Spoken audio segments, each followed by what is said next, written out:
आज हम भगवत गीता का दूसरे अध्याय का श्लोक संख्या 7 देखेंगे। हमारा श्लोक है ये। कार्पण्य दोषो उपहत स्वभाव पृच्छामि त्वां धर्म सम्मूढ़ चेतः एतश्रेय सात निश्चितं ब्रूह तन्मे शिष्यस्ते अहम शादि मां त्वां प्रपन्नम। कार्पण्य दोषो उपहत स्वभाव पृच्छामि त्वां धर्म सम्मूढ़ चेतः एतश्रेयः स्यात् निश्चितं ब्रूहि तन्मे शिष्यस्ते अहम शादि मां त्वां प्रपन्नम। अब हम दोस्तों श्लोक का संधि विच्छेद और उसका हिंदी अर्थ देखते हैं। हमारे श्लोक की पहली लाइन है कार्पण्य दोषो उपहत स्वभाव। दोस्तों अब इसका संधि विच्छेद करते हैं। ध्यान देना, यहाँ पे एक ही शब्द है तो यहाँ पे संधि विच्छेद कैसे होगा। कार्पण्य धन दोषो धन उपहत धन स्वभाव। अब हम इसका हिंदी अर्थ करते हैं। कार्पण्य का अर्थ होता है करुणा के, दोष का अर्थ है दोष से, उपहत अर्थात ग्रस्त, स्वभाव यानी कि स्वभाव से। अब हम श्लोक की दूसरी लाइन देखते हैं। पृच्छामि त्वाम धर्म सम्मूढ़ चेतः। इसका संधि विच्छेद करते हैं। पृच्छामि त्वाम दोस्तों इसका संधि विच्छेद जैसे है वैसे ही आएगा। धर्म सम्मूढ़ चेतः, इसका संधि विच्छेद कैसे होगा। धर्म धन सम्मूढ़ धन चेतः। अब हम इसका हिंदी अर्थ देखते हैं। पृच्छामि का अर्थ होता है पूछ रहा हूं, त्वाम तुम्हें, तुमसे। धर्म सम्मूढ़ चेतः का अर्थ होता है धर्म सम्मूढ़ मोहग्रस्त, चेत यानी कि चेतना। अब हम श्लोक की तीसरी लाइन देखते हैं। एतिश्रेय स्यात् निश्चितं ब्रूहि तन्मय। इसका संधि विच्छेद कैसे होगा। एतिश्रेय, एत धन श्रेय, स्यात् धन निश्चितम ब्रूहि तन्मय। इसका संधि विच्छेद जैसे है वैसे ही आएगा। वैसे भी तन में भी बोला जाता है और ततम में भी बोला जाता है, दोनों ही बराबर है। अब हम इसका हिंदी अर्थ देखते हैं। यत का अर्थ होता है जो, श्रेय का अर्थ होता है कल्याणकारी, स्यात् निश्चितम। स्यात् देखा था हमने, बहुत बार शब्द गया है। हो निश्चितम निश्चय पूर्वक, ब्रूहि बोल रहा है, तन्मय अथवा ततमय का अर्थ होता है हमें। अब हम श्लोक की चौथी लाइन देखते हैं। शिष्यस्ते अहम शादि माम त्वाम प्रपन्नम का संधि विच्छेद देखते हैं। शिष्यस्ते अहम, इसका संधि विच्छेद कैसे होगा। शिष्यस्ते धन अहम शादि माम त्वाम प्रपन्नम। इसका संधि विच्छेद दोस्तों जैसे है वैसे ही आएगा। अब हम इसका हिंदी अर्थ देखते हैं।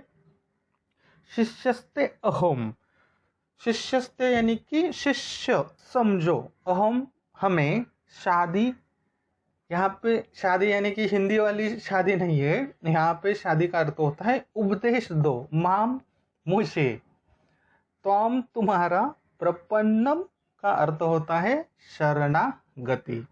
ठीक है दोस्तों, तो आज हमने जो भगवद गीता का दूसरा अध्याय है उसका जो श्लोक संख्या 7 है उसका संधि विच्छेद और शब्दशः हिंदी अर्थ देखा।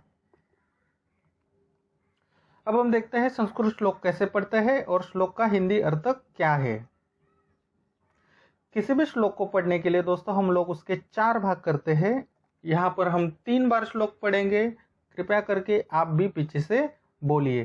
कार्पण्य दोषो उपहत स्वभाव पृच्छामि त्वां धर्म सम्मूढ़ चेतः यतश्रेय स्यात् निश्चितं ब्रूहि तन्मे शिष्यस्ते अहम शादि मां त्वां प्रपन्नम। कार्पण्य दोषो उपहत स्वभाव पृच्छामि त्वां धर्म सम्मूढ़ चेतः यतश्रेय स्यात् निश्चितं ब्रूहि तन्मे शिष्यस्ते अहम शादि मां त्वां प्रपन्नम। कार्पण्य दोषो उपहत स्वभाव पृच्छामि त्वां धर्म सम्मूढ़ चेतः यतश्रेय स्यात् निश्चितं ब्रूहि तन्मे शिष्यस्ते अहम शादि मां त्वां प्रपन्नम। ठीक है दोस्तों, अब हम इसका हिंदी अर्थ देखते हैं। ये श्लोक जो बोला है वो अर्जुन ने बोला है। अर्जुन क्या बोल रहा है। कार्पण्य दोषो उपहत स्वभाव पृच्छामि त्वां धर्म सम्मूढ़ चेतस। करुणा के, कार्पण्य का अर्थ होता है करुणा के दोष से ग्रस्त।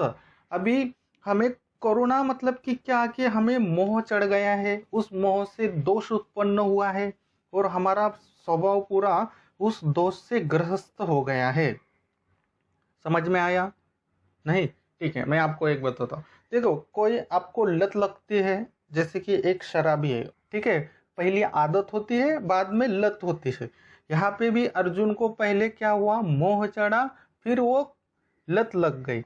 अब उस लत से उस शराबी का वो दोष हो गया क्या, कि वो शराब पीता है, तो उस दोष से वो ग्रस्त होता है, पूरा शरीर उसका ग्रसित होता है, पूरे शरीर को शराब चाहिए होते है। देखिए, अगर 1 साल आदमी कंटिन्यू शराब पीता है ना, तो उसके हाथ पैर कांपने लगते हैं, मतलब उसका पूरा शरीर ग्रस्त हो गया और उसका स्वभाव जो है वो शराबी बन जाता है। ठीक है, समझ गए आप यहाँ पे? और क्या कह रहे हैं, पृच्छामि त्वाम धर्म सम्मूढ़ चेतः, पूछ रहा हूं तुमसे धर्म मोहग्रस्त चेतना से। शराबी के उदाहरण लेते हैं, आप शराबी के उधर कोई भी दूसरा उदाहरण ले सकते हैं। एक व्यक्ति है, वो क्या पूछ रहा है, कि पूछ रहा है उसकी जो चेतना मतलब ग्रस्त हो गई है, धर्म टूट रहा है उसका। शराब पीना भी अपने धर्म में है नहीं है, कौन से भी धर्म में शराब पीना मना है। जन धर्म छोड़ते हो तो कोई धर्म में शराब को हाथ लगाना ही पाप है, इस्लाम में तो महापाप बोला जाता है।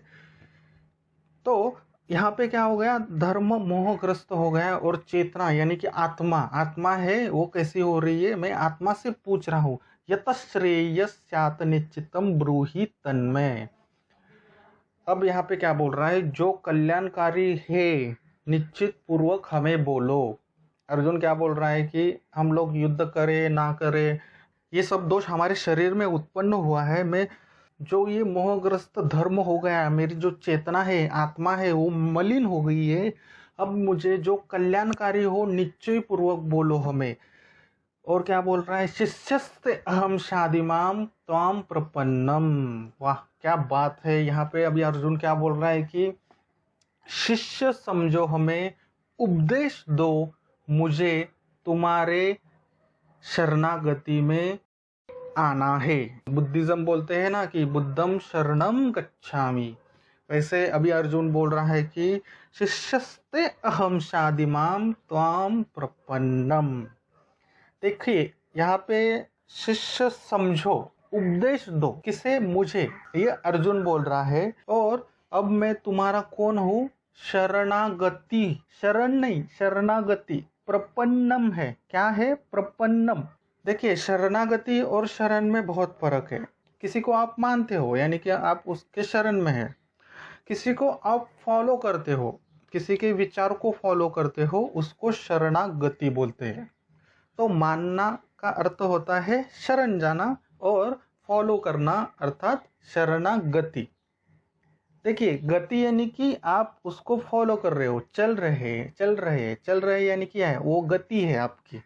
समझ में आया शरणागति और शरण में अर्थ? तो अर्जुन यहाँ पे क्या कहना चाहता है, ये ध्यान से सुनना, कि अब तुम कुछ भी कहोगे तो मैं शरण तो आया हूँ, लेकिन मैं शरणागति भी ले ली मैंने आपकी। अर्जुन क्या बोल रहा है, यहाँ से जो भी अभी मैं जीवन जीऊंगा, तुम्हारे ही शरणागति के अंदर जीऊंगा।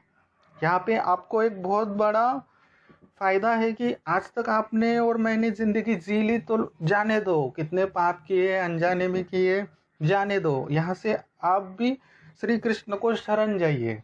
जो आपकी बची हुई जिंदगी है वो श्री कृष्ण को शरण जाइए, खुद को उनका शिष्य समझिए। जो वो बोलेंगे आज से आने वाले अगले श्लोक में, उसको उनका उपदेश आदेश मान लीजिए, और आगे की जिंदगी खुशहालमय और आनंद से जिए। बहुत ही इंटरेस्टिंग है, मैंने ये सोचा भी नहीं था कि शरणागति का ये अर्थ भी निकल सकता है। ठीक है दोस्तों, यही है इस श्लोक का अर्थ।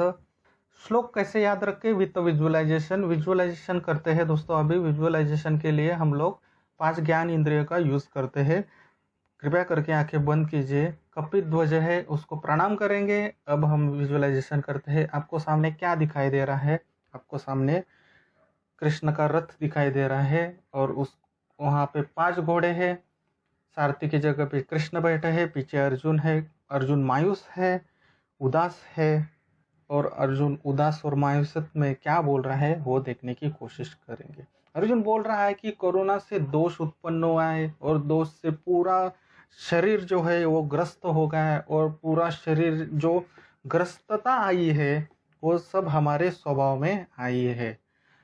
पूछ रहा हो कि तुमसे धर्म मोहग्रस्त हो गया है, चेतना यानी कि आत्मा भी खराब हो चुकी है, मलिन हो चुकी है, जो कल्याणकारी हो, निश्चय पूर्वक हो, वो हमें बताओ। बाद में क्या कह रहा है कि शिष्य समझो, हमें उपदेश दो, मुझे तुम्हारा शरणागति स्वीकार है। ध्यान देना दोस्तों, आराम से विजुअलाइजेशन करना। थोड़ा सा यहाँ मैं फास्ट ले रहा हूँ क्योंकि वीडियो थोड़ी बड़ी हो जाती है, फिर वो कोई देखने में इतना इंटरेस्ट नहीं दिखाता, जो मेन प्रचार है वो बाजू ही रह जाता है। मैं एक्चुअली ये वीडियो संधि विच्छेद और इसके लिए बोल रहा था, लेकिन संधि विच्छेद के साथ साथ थोड़ा कुछ तो ज्ञान मिले इसके लिए मैं थोड़ा सा बताने की कोशिश कर रहा हूँ। नहीं तो मेरा इंटेंशन ये है कि आपको संस्कृत के श्लोक कैसे याद रहे, कैसे पढ़ना है, संधि विच्छेद और उसका हिंदी अर्थ क्या है, यही है। बाद में हम लोग 700 वीडियो जब भी अपलोड होंगे, बाद में हम डिटेल में सब वीडियो बनाएंगे। बहुत सारे फ्री में कोर्स मिलेंगे, आपको कहीं जाने की ज़रूरत नहीं है। कृष्ण प्रज्ञा यूट्यूब चैनल में ही आपको सब मिल जाएगा। ठीक है, आशा करता हूँ दोस्तों आपने अच्छे से विजुअलाइजेशन किया होगा। अभी मैं श्लोक बोलूँगा, आप पीछे से कनेक्ट करने की कोशिश ज़रूर कीजिएगा। कोशिश नहीं करनी है, अभी आपको करना ही है। और कार्पण्य दोषो उपहत स्वभाव पृच्छामि त्वाम धर्म सम्मूढ़ चेतः यत श्रेयस्यात् निश्चितं ब्रूहि तन्मे शिष्यस्ते अहम शादी माम त्वाम प्रपन्नम। शिष्यस्ते अहम शादी माम त्वाम प्रपन्नम। अब आप आंखें खोल सकते हैं। अगर आपको ऐसे लगता है कि 100% विजुअलाइजेशन आपने नहीं किया है तो आपको क्या करना है वो पता है। चलिए देखते हैं दोस्तों क्या है इस श्लोक के प्रश्न। पहला प्रश्न है कार्पण्य दोषो उपहत स्वभाव का हिंदी अर्थ क्या है। दूसरा प्रश्न है शिष्यस्ते अहम का हिंदी अर्थ क्या है। तीसरा प्रश्न है प्रपन्नम का हिंदी अर्थ क्या है। चौथा प्रश्न है स्यात निश्चितम का हिंदी अर्थ क्या है। और आखिरी प्रश्न है दोस्तों हमारा आज का, धर्म सम्मूढ़ चेत का हिंदी अर्थ क्या है। ठीक है दोस्तों, इसी तरह 700 श्लोक सीखना है तो कृष्ण प्रज्ञा यूट्यूब चैनल को सब्सक्राइब जरूर करना। अगर ब्लॉग पढ़ने में आप इंटरेस्टेड हो, श्लोक पढ़ने में इंटरेस्टेड हो तो www.krishnagyan.com को ज़रूर विजिट कीजिए। फॉलो बटन पर क्लिक करें, जब भी हम ब्लॉग पोस्ट करें तो आपको फ्री में नोटिफिकेशन आ जाएगा। जैसे कि आप यूट्यूब में सब्सक्राइब किया है वहाँ पे आपको फॉलो करना है। ब्लॉग का काम थोड़ा धीमे चल रहा है, यूट्यूब का तो ऑलमोस्ट हर दिन एक श्लोक हम अपलोड करते हैं, लेकिन ब्लॉग पे भी ऑलमोस्ट हम लोगों ने 18-19 श्लोक तक अपलोड किए हैं। फिर भी आप वो पढ़ सकते हैं अगर आप इंटरेस्टेड है तो। ठीक है दोस्तों, वीडियो अच्छा लगा तो प्लीज़ लाइक ज़रूर करना, कमेंट्स ज़रूर करना। जो भी आपके कुछ प्रश्न है, आप कुछ सुझाव देना चाहते हैं, कमेंट्स ज़रूर करना। हम आपके सुझाव ज़रूर पढ़ेंगे, ज़रूर वीडियो में वो इम्प्लीमेंट करेंगे। फिर मिलते हैं दोस्तों अगले श्लोक में, तब तक के लिए हरे कृष्णा।